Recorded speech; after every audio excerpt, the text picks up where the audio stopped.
Hello guys, Assalamualaikum. It's me, Raita Jannat Priyanti guys. Today our lesson is Unit 2, Lesson number 1, The Grid of the Mighty Rivers. So guys, এখানে শুরুতে মেহেরজান নামে একটা মানুষকে নিয়ে এই প্যাসেজটা তৈরি করা হয়েছে গাইস। আর এই প্যাসেজটা আমরা সারসংক্ষেপটুকু পড়ে নেব গাইস, কারণ পুরোটুকু পড়ারটা তোমরাই পড়বে। যদিও কিছু আননোন ওয়ার্ড এখানে আছে, তো গাইস আমি সেটা গেস করে নিচে আন্ডারলাইন করে রেখেছি, চাইলে তোমরা সেগুলোর ওয়ার্ড মিনিং জেনে নিতে পারো গাইস। তো শুরুতে আমি এটার সারসংক্ষেপটুকু বাংলাতে বলছি গাইস। এখানে লক্ষ্য করো, মেহেরজান একটা বস্তিতে বাস করে, আর বস্তিটা হচ্ছে সিরাজগঞ্জ শহরের রক্ষিত ইম্বাঙ্কমেন্ট মানে গাইস হচ্ছে তোমার বাঁধ, রক্ষিত বাঁধে। মানে আমরা পেলাম মেহেরজান একটি বস্তিতে সিরাজগঞ্জ শহরের রক্ষিত বাঁধে বসবাস করে। The whispering wind from the river Yamuna makes the fire unsteady.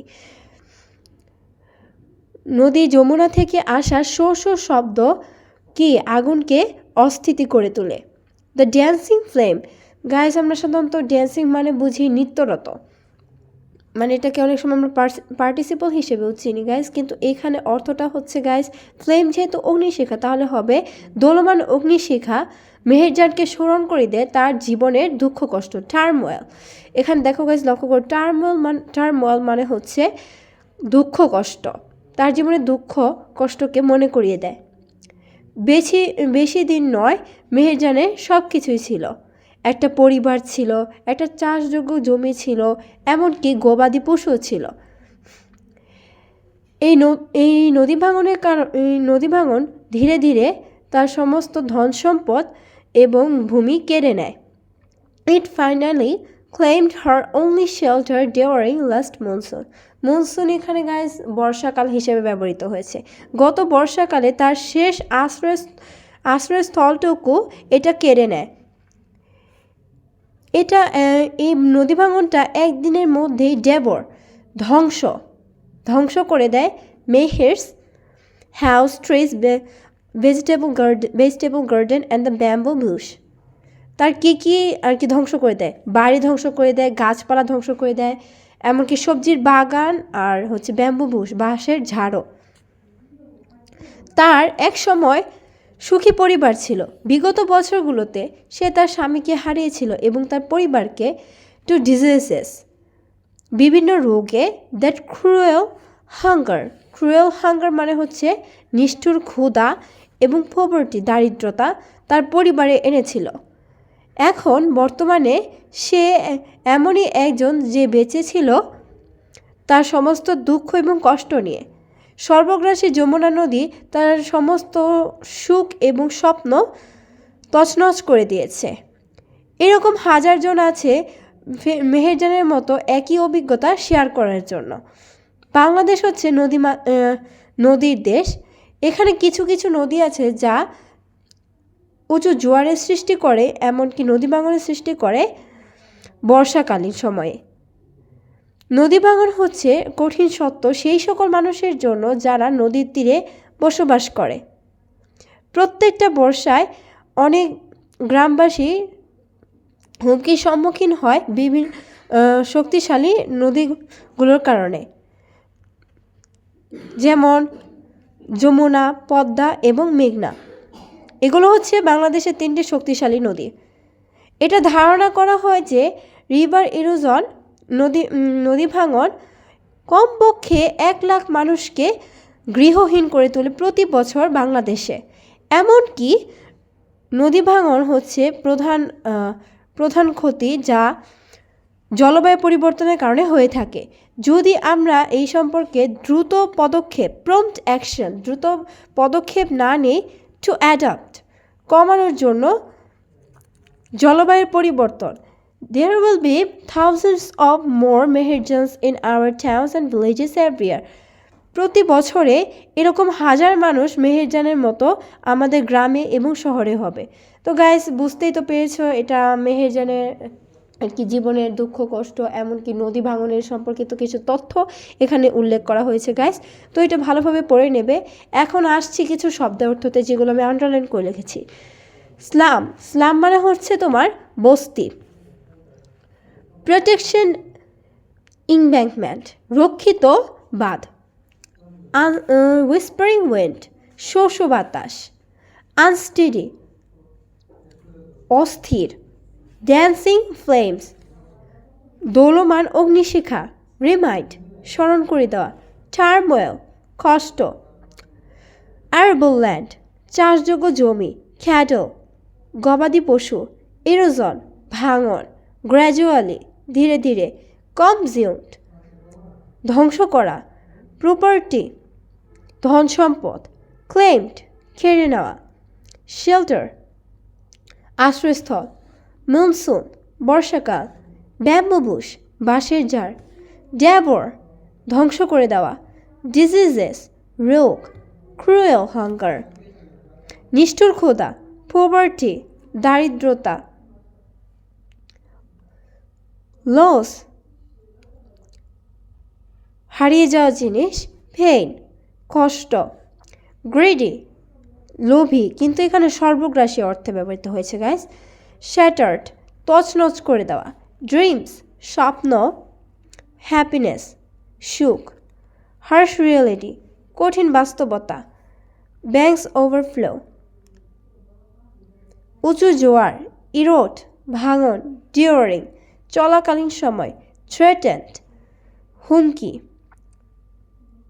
হুমকির সম্মুখীন আর কি এখানে বোঝাচ্ছে। মাইটি রিভার্স, শক্তিশালী নদী। ডেঞ্জার্স, ক্ষতি। ক্লাইমেট চেঞ্জ, জলবায়ুর পরিবর্তন। প্রম্পট অ্যাকশন, দ্রুত পদক্ষেপ। অ্যাডাপ্ট, কমানো। তো গাইস, আশা করি এগুলোর অর্থ বুঝতে পেরেছ। এখন আমরা এর পরবর্তী পেজে চলে যাচ্ছি গাইস। এখানে কিছু কাজ আছে, আশা করি এগুলো উত্তর হয়তো যথাযথভাবে তোমরা পাবে। এখন দেখো ওয়ার্ক বিতে দেখো। For each phrase below choose the meaning that is closest to the meaning used in the text A. এই টেক্সটের সাথে বি টেক্সটের যে সম্পর্কটা আছে সেটা এখানে তুলে ধরা হয়েছে। মানে তুমি গত লেসনে যেটা পড়েছ এইখানে কিছু প্রশ্ন করা হয়েছে, কারেক্ট আনসার এগুলো দেওয়ার চেষ্টা করতে হবে guys. In paragraph 3 mighty rivers mean, 3 নম্বর আর কি প্যারাগ্রাফটাতে শক্তিশালী নদী বলতে কি বোঝায়, এখানে অবশ্যই এই নাম্বারটা হবে গাইস, কারণ তুমি বাকি তিনটার সাথে মিলিয়ে দেখো কখনোই কিন্তু এটা হবে না। Rivers that have huge volumes of water and very strong currents. এখন 2 নম্বরে যাচ্ছি গাইস। ল্যান্ডেড প্রপার্টি, আর rented piece of land. Rent মানে হচ্ছে গাইস এইটা নিয়ে আর কি, এই রেন্টটাকে নিয়ে একটা নির্দিষ্ট কিছু আর কি পেপারস থাকে যাতে বোঝা যায় যে এটা নির্দিষ্ট মালিকানার অন্তর্ভুক্ত, এর জন্যই রেন্ট শব্দটা ব্যবহৃত হয়েছে। মানে এটা তোমার রেন্ট করা একটা জমি। হুইসপারিং উইন্ড, শোষ বাতাস। Wind that blows with a hissing sound, বাতাস যেটা শোষ শব্দ নিয়ে আর কি থাকে। Dancing flames, flames that are made unstable by the blast of fear, মানে বাতাসের মাধ্যমে যে অগ্নিশিখাগুলো আর কি তৈরি হয় সেটাকে বোঝানো হচ্ছে dancing flames. So guys, activity B কিন্তু শেষ হয়ে গেল। এখন আমরা অ্যাক্টিভিটি সিতে যাচ্ছি। Ask and answer the following questions in pairs. Okay guys, এখানে কিছু প্রশ্ন দিয়েছে এবং এগুলোর উত্তর গত প্যাসেজ থেকে পড়ে যেটা বুঝতে পেরেছো সেটা এগুলোর উত্তর এগুলোর আলোকে লিখবে তোমরা। তো গাইজ, এখানে আমি কিছু আর কি উত্তর তোমাদের সুবিধার্থে লিখে দিয়েছি গাইজ, যাতে তোমরা সহজে বুঝতে পারো গাইস। এখন দেখো 1 নম্বর প্রশ্নে কি বলেছে। What does Meherjan use to make fire for cooking her meal, তার রান্না আর কি তৈরি করার জন্য মেহেরজান কি ব্যবহার করে আগুন তৈরির জন্য। তো আগুন তৈরির জন্য কি ব্যবহার করে গাইস, এখন আমরা উত্তরে যাব। Meherjan uses the whispering wind from the river Yamuna to make fire for cooking her meals, মানে যমুনা নদী থেকে আসা যে শোষ বাতাস মানে হুইসপারিং উইন্ড যমুনা নদী থেকে আসা, এটাই কিন্তু উত্তর হবে। তাহলে এটা সুন্দর করে সাজিয়ে লিখবে গাইস। তোমরা চাইলে এইভাবেও লিখতে পারো, আবার নিজেদের মতো করে নিজেদের মতো সাজিয়েও লিখতে পারো, সমস্যা নেই, মেইন টপিকটুকু থাকলেই চলবে। এখন চলে যাচ্ছি গাইজ দ্বিতীয় প্রশ্নে। What property did Meherjan lose due to river erosion? নদী ভাঙনের কারণে মেহেরজান কি হারিয়েছিল? এখন দেখো এটার উত্তর, due to river erosion Meherjan lost her family, arable land, cattle, property, ETC. ETC দিয়ে তোমরা এটা শেষ করে দিতে পারো, আবার পুরোটুকুই লিখতে পারো, সমস্যা নেই গাইজ। নদী ভাঙনের কারণে মেহেরজান হারিয়েছিল তার পরিবার, তার চাষযোগ্য জমি, গবাদি পশু, এমনকি সম্পত্তি ইত্যাদি।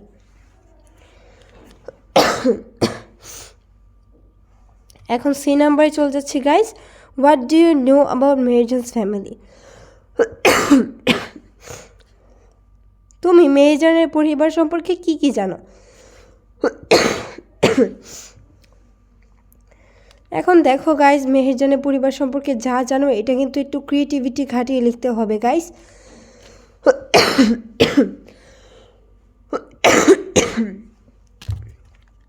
একটু ক্রিয়েটিভিটি খাটিয়ে লিখবে অবশ্য। এখন দেখো এখানে কিন্তু যেহেতু মেহেরজানের ফ্যামিলি সম্পর্কে পুরোপুরি তথ্য, মানে ক্লিয়ার একটা তথ্য দেওয়া নেই, তাহলে তোমরা নিজে থেকে লিখবে। এখন দেখো আমি যেভাবে লিখেছি সেটা একটু নোটিস করো। Meherjan's family lived in a slum. মেহেরজানের পরিবার একটি বস্তিতে বাস করে। ওয়ান্স, এক সময়, she had a happy family, তার একটি সুখী পরিবার ছিল। ডিউ টু রিভার ইরোশন, নদী ভাঙনের কারণে, she lost her husband and family, সে তার স্বামীকে হারিয়েছিল এবং পরিবারকে। এখন ডি নাম্বার চলে যাচ্ছি guys. In which season is river erosion most likely to অকার?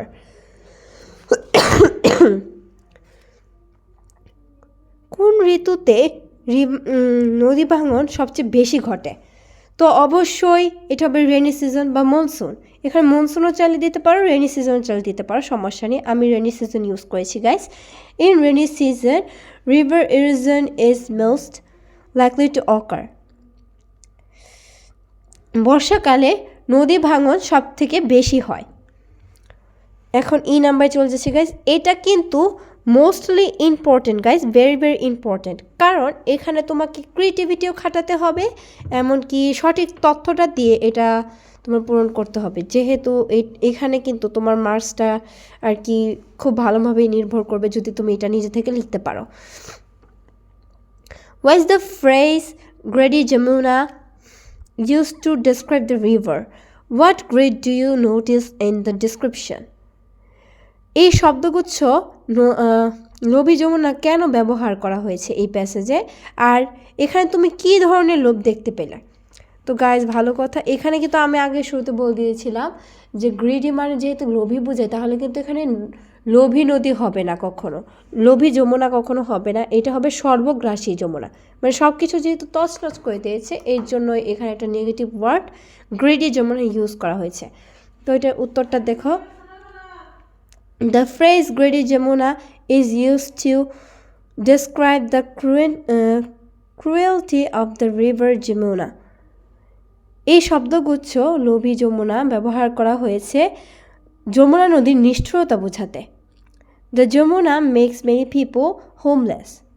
এই যমুনা অনেক মানুষকে গৃহহীন করে তোলে। তো গাইস এখানে আমাদের অ্যাক্টিভিটি কিন্তু শেষ হয়ে গেল। এখন আমরা অ্যাক্টিভিটি ডিতে লক্ষ্য করি গাইস। এখানে কিন্তু তোমাকে বলছে, মানে এখানে তোমাকে বলেছে আর কি, প্যাসেজের একটা অংশ দিয়েছে, বলেছে নিচের যে ওয়ার্ডগুলো আছে এটা দিয়ে ফর্মটা পূরণ অবশ্যই করবে গাইস। কিন্তু এখানে উত্তরটা আমি সংক্ষেপে দিয়ে দিয়েছি, ডি নাম্বারটা মানে 1 নংয়ের সাথে যেটা মিলে অবশ্যই এটা 1 নং দিয়ে আমি লিখেছি, যেমন হোমলেস মিলছে তাই আমি এখানে হোমলেস দিয়েছি, তোমরা চাইলে এখানে হোমলেস লিখতে পারো, সমস্যা নেই। অবশ্যই অর্থকে সঙ্গতিপূর্ণ করে লিখবে, তবুও উত্তরটা লক্ষ্য করো, 1 নজর লক্ষ্য করো গাইস। আশা করি তোমরা এটা লক্ষ্য করেছো। আর আমার চ্যানেল নতুন হয়ে থাকলে অবশ্যই চ্যানেলটা সাবস্ক্রাইব করবে guys.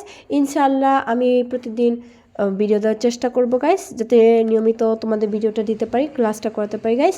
So thank you everyone and আসসালামু আলাইকুম গাইস। যদি কোনো সমস্যা থাকে অবশ্যই কমেন্ট বক্সে জানাবে, যে প্যাসেজটা তোমাদের সমস্যা হচ্ছে বা যেটা আলোচনা করা দরকার সেটা অবশ্যই আলোচনা করা হবে গাইস। ধন্যবাদ সবাইকে, আসসালামু আলাইকুম।